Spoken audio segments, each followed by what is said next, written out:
final symposium. This is the Native American or the Indigenous Peoples Symposium today. We're going to have a little presentation on the Meskwaki and Amana at the beginning. Yes? I was just going to say, and a reminder, tomorrow starts the genealogy week for everyone at the Amana Heritage Society. Does that start Monday or Tuesday? Monday. 9 a.m. at the Amana Heritage Society from 9 to about 10:30 or so. There'll be a couple of speakers. Sounds very interesting. And Friday concludes with Symposium on folks who live in South Amana. So very good. Okay. Very good. After me, there will be a presentation on Remember in South Dakota, where many of our members have gone for many, many years to help out through the years on the Pine Ridge Reservation. So I want to start, I'm going to give kind of a brief overview of the whole relationship between the two groups to start with, and then I'm going to kind of run through the slides, so bear with me. The first thing I want to start out by acknowledging that we are on Meskwaki land.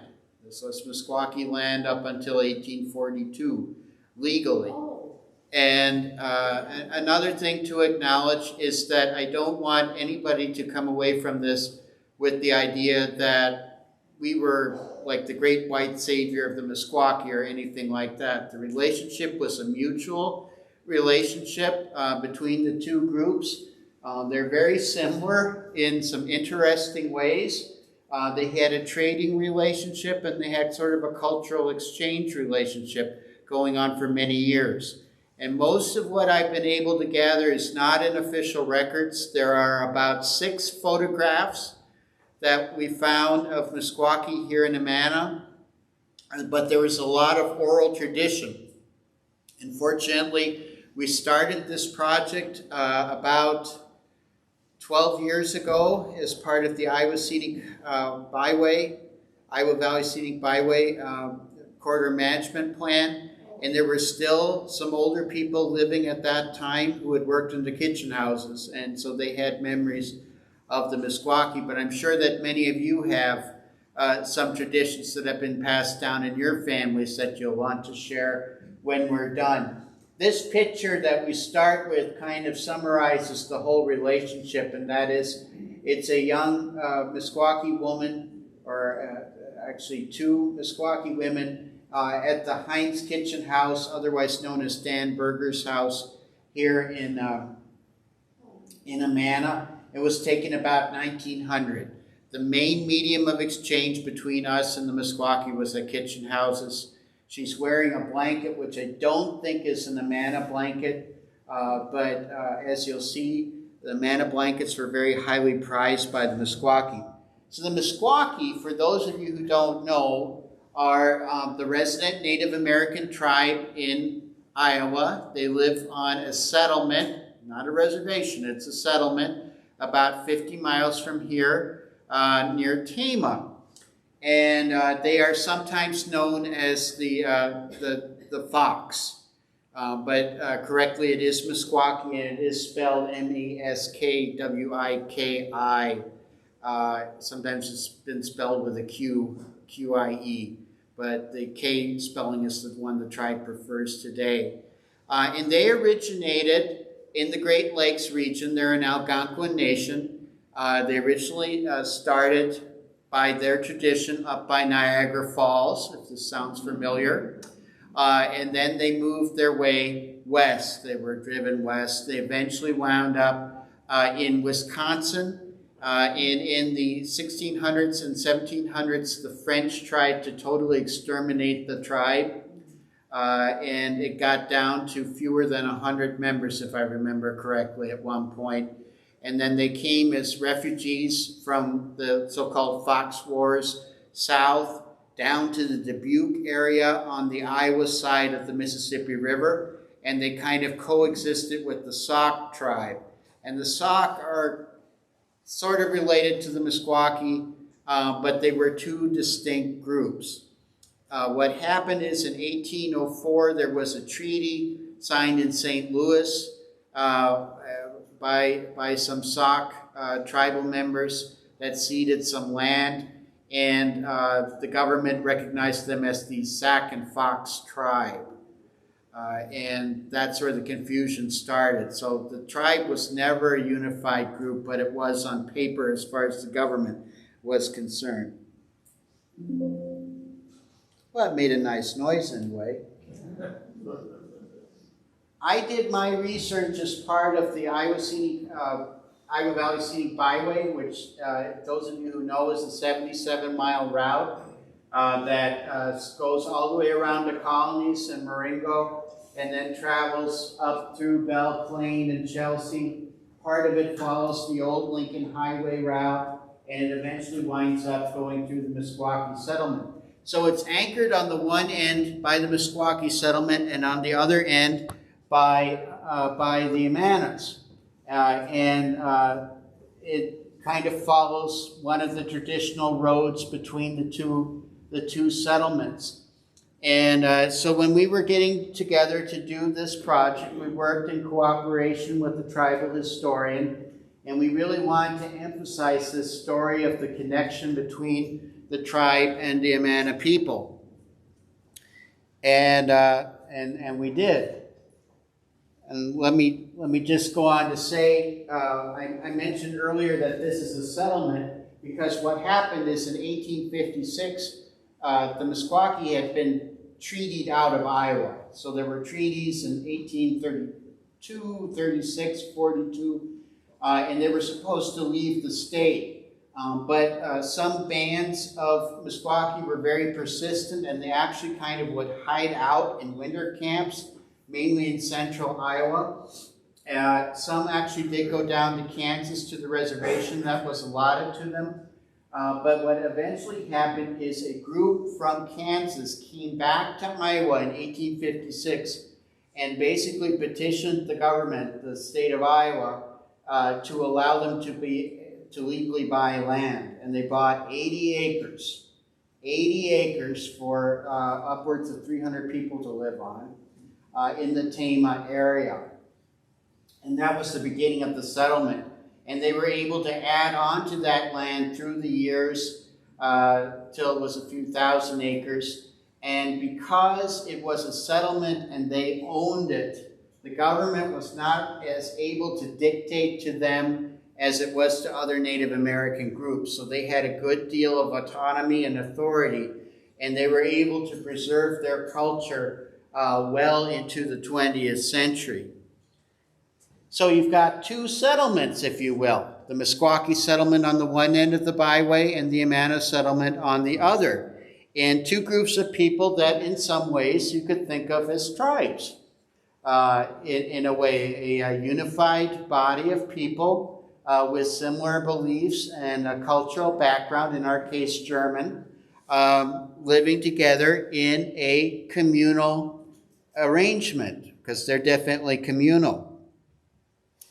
So before we get into the actual connection between the two tribes, we do a little prehistory. There were people here long before the Meskwaki. There is a Native American presence in the valley here that goes back thousands of years. Many of you are aware of the Indian mounds, the mounds on the in the golf course area, over in the Homestead Hills and the Amana Hills. There are approximately 60 mounds in the Amana area. There's evidence here. I don't know why I included this slide when I put this together many years ago, but there was a mastodon found in Price Creek, this type of thing that early Native peoples would have hunted.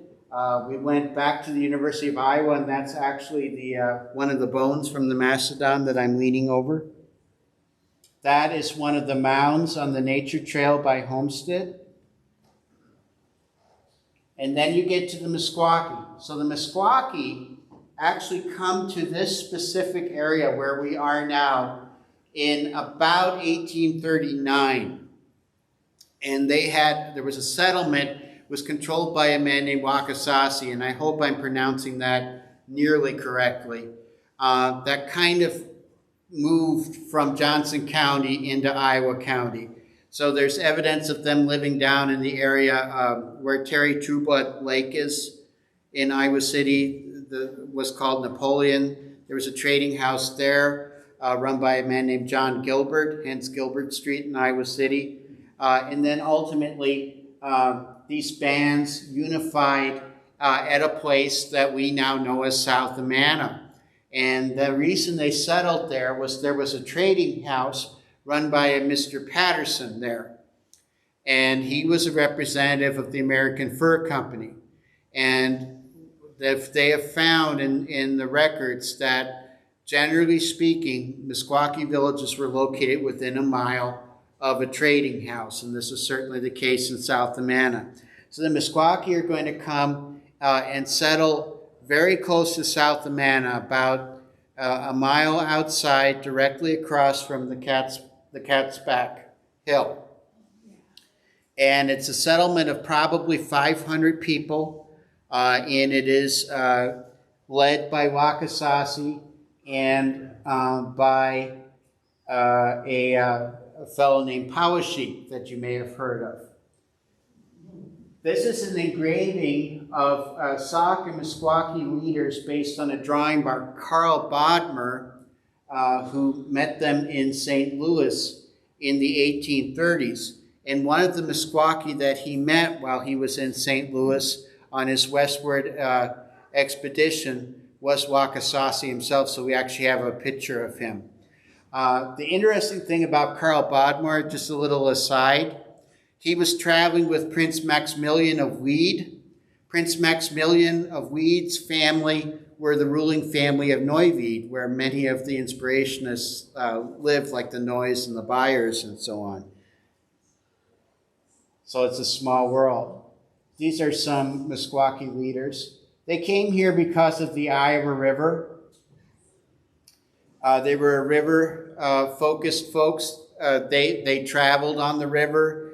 In the wintertime especially, it was an easy way to get around walking on the ice. They fished from the river, and it played a big part in their sustenance here. While they were here, they may or may not have built the Indian Dam. Meskwaki tradition is that they built it. And from a bird's eye view, it is the closest point in the river to the settlement that they could have built a fish weir in. In other words, it was very convenient to the settlement. So their tradition is that they built it. We will, of course, never know. This is a picture taken in 1952 by Fred Kent, for whom Kent Park is named. And this is a close-up of the weir as it was. As many of you know, it's now silted over by about 10 feet of river silt, but it's still there. Let's see here. This is a map showing the different cessions of land. We're right about here in the 1842 cession of land to the government. And that's what drove the Meskwaki out. And they left here. They left this area. This is South Amana right here. And then this is the general area of the Patterson Trading House. I'm not going to give you the specific coordinates. We do know them because part of our project was to do an archaeological dig on the site. And we know exactly where the trading house stood, and we know exactly where the village stood. And some of you may be familiar with the fact that there are some Meskwaki burials in that area as well. And that's one of the reasons why we don't give the exact location. This is Wakasasi by Carl Bodmer. And he's kind of well known for two things. One is that he is one of the few early Meskwaki leaders to actually be painted. The other is that he drew this very interesting pictograph for Colonel Davenport, and it shows all the different animals that he had hunted. And he's here in the center, and there are these little squiggly lines leading from the animals to him. and some people have interpreted that as meaning that the power of the animals was coming to him as he killed them. But anyway, that's at the State Historical Society of Iowa, and one of the curators there told me if the building ever burned, that's the thing that they would grab, because it is so special and so unique. This is Powashik on the far left, or Powashika. And here again is Wakasasi in a lithograph print. So they lived at the trading house site until they were pushed out and, as I said, dispersed across Iowa, and then eventually wound up with the settlement in Tama. The land that the trading house had sat on was bought by the man with the long beard in the lower picture. His name is Charles Whiting. And so that sometimes is referred to as Whitings in the historical record. He sold his land to the Amana Society on July the 4th, 1855. So his land had been a trading post site, and it had also been kind of an attempt at an Indian farm. The government actually hired a man to come out and till that ground, trying to convince the Meskwaki that they should settle down and become farmers. That didn't go well. This is a map of the settlement pretty much as it is today. It's a little bit similar to Amana in that it's on the Iowa River. It is heavily wooded. A lot of those woods, though, have been bought from other farmers in the last 20 or 30 years, so they're not exactly as biologically diverse as the Amana timber is. The red circles are areas where we did plant inventories. The RC&D did plant inventories for the Meskwaki. But you can see it's about 7,700 acres. So it's getting to be a good-sized piece of property, growing from the original 300 acres they started from. So they settle on this tract by Tama, but they have this tie back to the Amana land, or what had become the Amana land. And so they started coming back here as early as the 1850s, mainly to trade. It was down the river, and we had these kitchen houses that never turned anyone away. And so they would come in and trade, usually beadwork, sometimes baskets. They liked sausage, cracklings, ham cheese, head cheese rather, and that sort of thing. William Hoehnle, who was an Amana-born, I think he was from Middle Amana originally, wrote a memoir. He left the colonies and he wrote a memoir about living in Amana in something called the Card Journal in July of 1930. And here he references playing with Meskwaki children. The Indians of the Tama Reservation often visited and camped along the lake, and some of us boys made friends with these Indians. The women came to town to beg lard, beads, onions, flour, and this gave us a chance to ask if we could use their ponies for horseback riding. They always gladly consented. Also, it was from these Indians that I learned how to swim a little easier way than I knew before, and I'm glad they showed me all this because I'm not afraid of water no matter how deep. I also learned how to shoot and set traps for game. And the Meskwaki would be very quick to point out the word beg in here is very offensive. And I agree. It was a trading relationship. Yeah.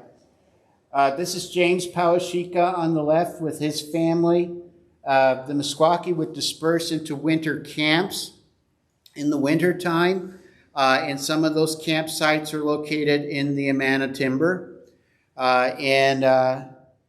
That went on for many, many years. This is a picture of some Meskwaki men with a wagon in the Amanas, taken about 1900. And these are some Amana men with a Meskwaki shelter, taken about 1900 by Fritz Ale. This is a Meskwaki woman on the left. This we think is Mrs. Leaf. She was a well-known figure in the community. And this is Mrs. Lucetta Yek on the right. And I just like the contrast between the two women of about the same age, one from Amana and one from the settlement.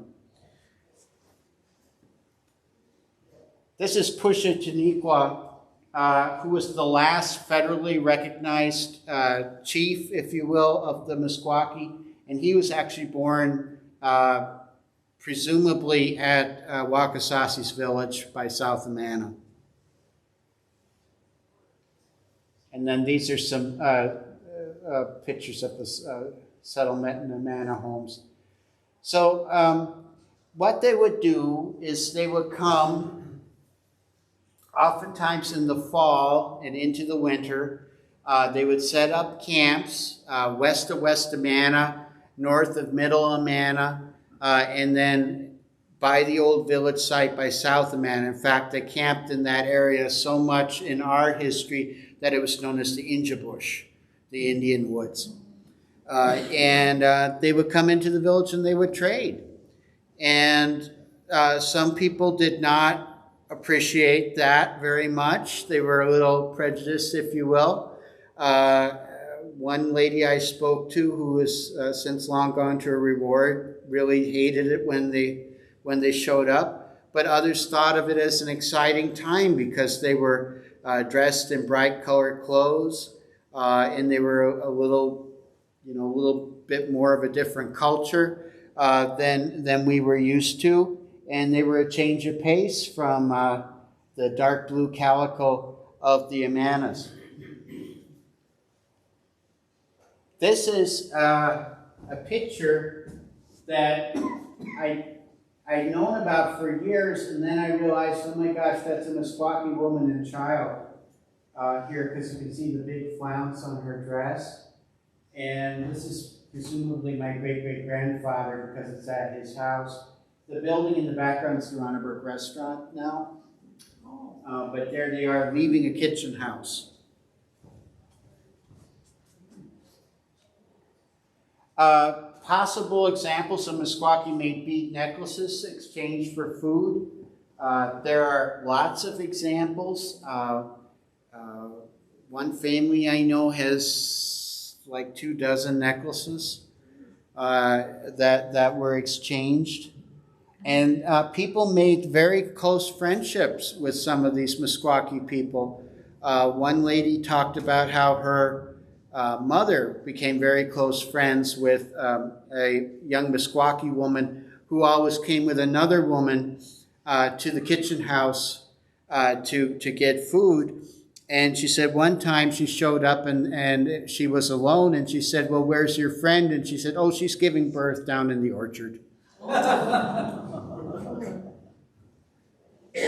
These are some Meskwaki-made watch fobs that were traded to a kitchen boss in South Amana.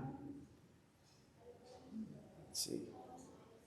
Another thing that was a trade good, this is an Amana-made blanket on this lady. This one isn't, but this one is because of the pattern.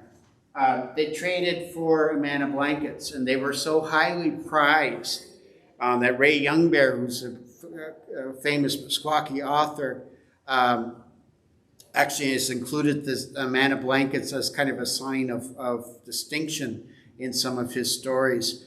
And the tradition for the burial practices was that they would be wrapped in an Amana blanket when they were buried in the traditional way. And there we go again, the mother and child. The main thing that people know about the Meskwaki and the Amanas that's come down through the years is, of course, the Lily Lake. The Lily Lake, as Lanny mentioned last week, did not exist until the mill race was built. It first shows up on a map in about 1874. Before that, it had been swampland. And Rudy Pitts insisted that I don't know how he had this date in mind, I don't know. He said that the lilies showed up in 1889 for the first time. They are actually Lotus, Nilumbo lutea, and they are not as beautiful close up as you see them in the distance. But anyway, the roots of these plants actually form tubers that are like a potato. The Meskwaki, having lived along the Mississippi River where these are very common, were known to slice these and then to dry them and also to roast the seeds and eat them. So it was a winter food. So anyway, they start showing up and harvesting these lotus plants, and this became a thing in Amana along about late September, that the Indians would show up and camp and dive for the tubers. And this went on for many, at least into the 1930s, and I understand it's happened more recently now too. They're working on some food sovereignty issues where they're trying to reintroduce some traditional foods, and my understanding is that they've come and actually harvested some of the tubers for that. But anyway,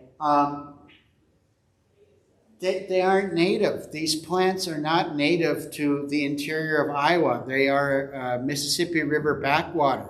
The only place you find these in the interior of Iowa is here and at Otter Creek Marsh by Tama. Aha, a little bit of suspicion. So suddenly these plants start appearing. We kind of have the suspicion that the Meskwaki brought them here and maybe introduced them from the river bottoms. And anyway, they knew what to do with them, and they harvested them and used them for food. And Huron Smith was an early botanist, and he wrote a booklet called The Ethnobotany of the Meskwaki Indians in 1925. And here he describes the Lumbo lutea, and how I probably butchered the Latin. But basically it's a potato. They cut the terminal shoots at either end of the underground and underwater, creating big wood stocks, and this is their potato. The seeds are formerly gathered also for food and were especially flavored when cooked and combined with corn. The seeds are called, and I won't try to pronounce that, but it was a food source. And here's a picture of an Amana kitchen garden. And over here on the right, you see a string of dried lotus stems, lotus tubers, that Huron Smith photographed. And there's Huron Smith with his motorcycle, in which he was later killed. And this is a nice Hoehnle painting of the lake. I just had to throw that in there. And these are some scenes of Meskwaki life that Huron Smith photographed in 1923. They were still doing a lot of traditional practices, but the Meskwaki culture took a big hit in 1902. There was a smallpox epidemic, and that's when the government stepped in and burned the village, the summer village, and built houses for them. And so that's when they started living in European-style houses on the settlement. And a lot of cultural artifacts were destroyed in those fires. And their recollection, in their tradition, not ours, but their tradition, is that the Amana people sent food and supplies to them at the time of the outbreak. There's absolutely no record of that in Amana, but that is in the Meskwaki tradition. It is also in the Meskwaki tradition that we may have assisted them with buying the original land in Tama County, but there's no record of that in Amana, and I kind of doubt it, because it's just out of character. This is Jonathan Lance Buffalo and Suzanne Buffalo, Suzanne Wanatee rather, and I forget who the lady is on the right. Oh, Dee Blackcloud. And there were 3 tribal members who came out when we held a little dedication ceremony for the Iowa Valley Scenic Byway. And you can see the sign there, and of course you've seen this driving around the Amanas. We designed the logo so that it had one of the lotus flowers on it, because it was that neat connection between the two cultural groups at both ends of the byway, the Meskwaki and the Amana people. And there you go. There's what the logo wound up looking at like. So, a couple of points I wanted to be sure to make before I end. One is the Meskwaki people appreciated Amana folks really for three reasons. One, they were a very reliable trading partner. The second one was they were a very religious people, are a very religious people. We are a very religious people. And they respected the fact that we respected their autonomy and didn't try to convert them, as did every other European religious group in Iowa. The third was that they were treated with some respect when they came to the colonies. Probably not by everybody, but the saying among the settlement was there were three places in Iowa that you could go where you could hold your head up and walk down the street. One was Iowa City, one was Tama, and the third one was Amana. And that tradition persisted. There still are folks, tribal folks who come here to trade. They have a tradition called the ghost dinner, where they'll remember a departed person after they've died, and they'll serve their favorite food. And for some of the very, very older people, that favorite food includes schwadamachig, the head cheese from Amana, and so somebody gets dispatched here to pick that up and bring it back. I know that up until the 1990s, they would go to the meat market and buy cracklings when they were still doing that kind of processing at the meat market, because that was a favorite food. And of course, now we have this link with the scenic byway. One last thing, many of you may be aware if there was a play last year, a little controversial play about the relationship between the Amana people and the Meskwaki, called Squatters on Red Earth. And the takeaway from that was the Amana people weren't happy with it, and the Meskwaki weren't happy with it. But it was meant to show that story, that connection, this kind of unusual, positive, mostly positive relationship between two culturally diverse groups of people. But I will say, you know, when Suzanne was talking to me about tribal history and about the memories her grandmother had about Amana, there were things that she talked about that when she would talk about the tribe, I was thinking, that's just like us. They're just like us. This kind of sense of a tribe where people are interrelated. There's complicated politics going on and social relationships. There's a religiosity that's present in both groups. And also, there's a strong connection back to the land. And, you know, I talked about that last week for us here with this property. And it's kind of neat in a sense that we're both have this kind of cultural link back to the same 20,000 acres of land in east central Iowa. So thank you. Yes, the lady in blue. Yes. I was going to